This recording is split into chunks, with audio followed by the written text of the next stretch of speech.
ఇదిగో జ్యోతి, ఎవరో సరోజ్ అంట నీకోసం ఫోన్ చేసింది. హలో హలో జ్యోతి, నేను కిరణ్ని.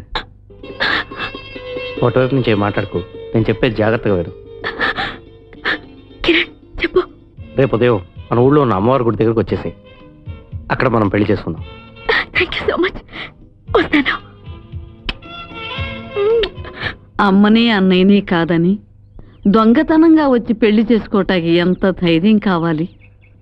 ఈ పెళ్లికి ఆ ఇంటి వాళ్ళు ఈ ఇంటి వాళ్ళు రాకపోయినా రెండేళ్లకి పెద్ద దిక్కు నేనున్నానమ్మా.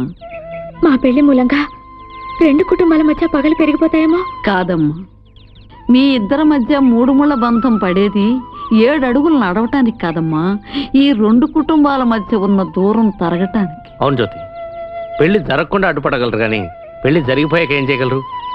ఎమ్మెల్యే గారి సమక్షంలో సామూహిక వివాహాలు జరుగుతున్నాయి. అక్కడే మీ పెళ్లి నేను జరిపిస్తాను.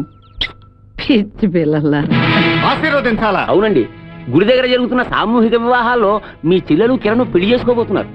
అమ్మా అమ్మా, అమ్మగారు పొద్దునే గుడికెళ్ళిపోయారండి పెళ్లిళ్ళు చేయించడానికి. ముసలావిడికి పెళ్లిళ్ళు చేయించడం అంటే మహాసరదా. నమస్కారం సుబ్రహ్మణ్యేశ్వరరావు గారు. పనిలో పనిగా కొడుకు పెళ్లి గుంపులో గోవిందాలాగా చాలా సింపుల్ గా చేస్తున్నారనుకుంటాను. ఏం మాట్లాడుతున్నారు రావణ బ్రహ్మ గారు? నిజం నిప్పు లాంటిదండి. పాత శత్రుత్వం మరిచిపోయి మళ్ళీ చుట్టరికం కలుపుకుంటున్నారన్నమాట. ఏమిటి అలా చూస్తున్నారు? మీ చెల్లెలి కూతురుతో కొడుకు పెళ్లి గుళ్ళో చేయిస్తున్నారుగా.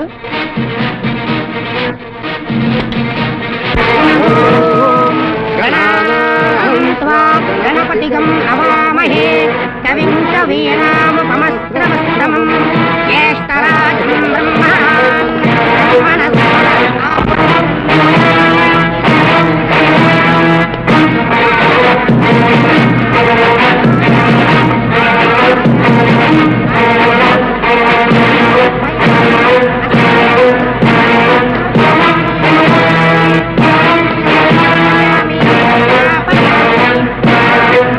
వచ్చేస్తున్నాడు రా, తొందరగా మంగళసూత్రం కట్టు. మంగళసూత్రం మంత్రం చదవలేదు కదా, అదేదో మాంగళ్యం తంతా తంతా అంటారుగా. అబ్బా, మాంగళ్యం తంతంటే వాడు వచ్చి నిన్ను ఇద్దరిని జాయింట్ గా తంతాడు. కట్టా తాలిబొట్టు. నీ తాలిబొట్టు నువ్వు తీసుకో, త్వరకట్టు త్వరకట్టు. ఇద్దరికి ఉండవు రా తాలిబొట్లు, ఒక్కడికే ఉంటాయి. నువ్వే కట్టాలి. కట్టు. కట్టాలిగా.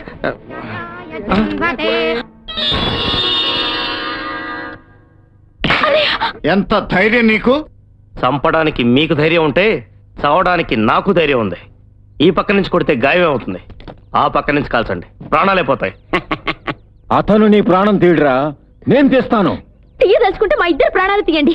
నోర్మై, ఆడదాని వరి మర్చిపోయి సిగ్గు లేకుండా ఏచిపోవాలని చూస్తున్నావా? సుబ్రహ్మణ్యేశ్వరరావు గారు, నోరు చెయ్యి జారాలనుకుంటే మీ కొడుకు మీద చూపించుకోండి ఆ ప్రతాపం. వాడు మగాడు. దాన్ని పిలిచింది నేను రా, దానికి సిగ్గు లేకపోతే నాకు సిగ్గులేనట్టే. తల్లి కొడుకులు కలిసి నా ముందు డ్రామాలు ఆడకండి. నాటకం కాదు బాబు, ఈ ఇంట్లో కొడుకుని ఆ ఇంట్లో కూతుర్ని నిత్యం శత్రువుల్లా చూస్తూ నరకయాతన పెడుతూ ఉంటే, కన్న పేగు కన్నీళ్లు కరుస్తూ ఉంటే ఇంతకంటే మంచి పరిష్కారం దొరక్క. ఈ హంతకుడి రక్తం పంచుకు పుట్టిన ఆ కుర్రాడితో నా చెల్లెలు పెళ్లి పరిష్కారమా? వెళ్ళి నా తండ్రి సమాధి ముందు నిలబడి వేడుకో, ఇది పరిష్కారమా అని. విని సమాధానం చెబుతావో ఆ రాతికే తల బద్దలు కొట్టుకుని చస్తావో తెలిసిపోతుంది. చెయ్యని నేరానికి 14 ఏళ్లు జైలు శిక్ష వేయించాడు చచ్చిన నీ నాన్న. అప్పుడు నేను పసివాణ్ణి గనక జైలు దాకా వెళ్ళగలిగావు. అప్పుడే గనక ఈ చేతులకు శక్తి ఉండి ఉంటే మా నాన్నను చంపిన చోటే నిన్ను సజీవ దహనం చేసి ఉండేవాడిని. బావమర్దులు బతగోరతారనే సనాతన హిందూ సాంప్రదాయాన్ని మట్టిపాలు చేసిన మీతో మట్టిలో కలిసిపోయేంత వరకు మాకు ఎలాంటి సంబంధాలు ఉండటానికి వీల్లేదు. జ్యోతి